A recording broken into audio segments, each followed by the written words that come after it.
कंधा वंडन खुशियां के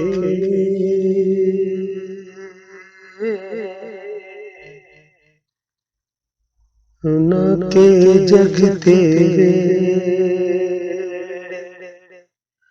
औखी जिंदड़ी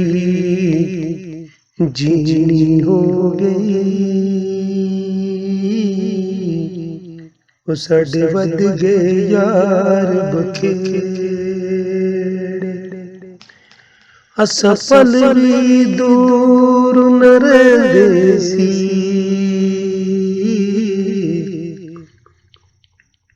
वो साडे पै गए यार नखेड़े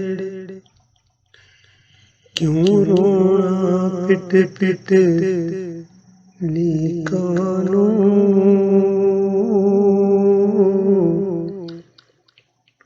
थोड़े अमला नाल नबेड़े असां वारो वारी टुर जाना जद ओणे मन किसने